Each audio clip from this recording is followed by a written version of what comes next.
Halo Kak di soal ini ditanyakan kelompok senyawa manakah yang merupakan senyawa polar. Nah, konsepnya itu, jadi senyawa kovalen polar adalah senyawa kovalen yang dibentuk oleh dua unsur berbeda, di mana keelektronegatifan itu pasti berbeda, sehingga menghasilkan dipol.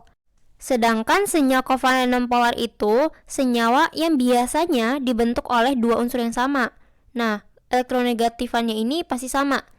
Jadi kita identifikasi ya, untuk senyawa kovalen nonpolar itu biasanya dibentuk oleh dua unsur yang sama. Contohnya seperti H2, Cl2, O2, N2. Jadi kita identifikasi untuk di pilihan B ada Cl2 dan Br2. Jadi kita langsung coret aja karena termasuk nonpolar.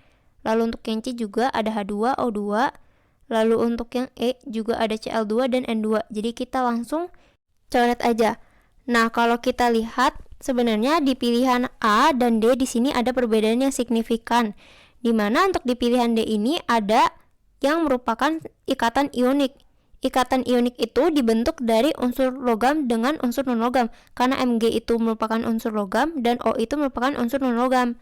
Sedangkan untuk yang A ini semuanya termasuk senyawa kovalen, karena dibentuk dari dua unsur non-logam.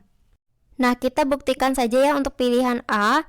Untuk menentukan ikatan kovalennya apakah bersifat polar, maka seharusnya itu adanya pasangan elektron bebas atau PEB.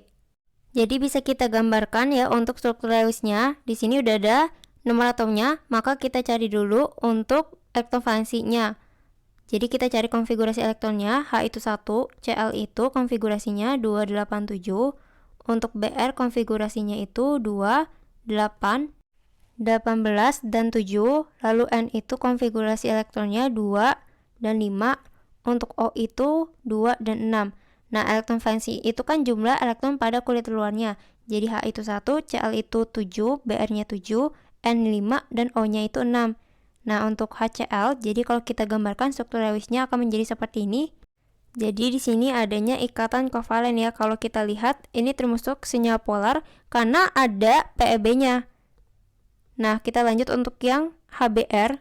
Di sini konsepnya juga sama, jadi Br-nya akan menerima dan memberikan satu elektron, sehingga pemakaian elektronnya ini secara bersamaan. Dan kalau kita lihat di sini ada PEB-nya juga ya, pasangan elektron bebasnya.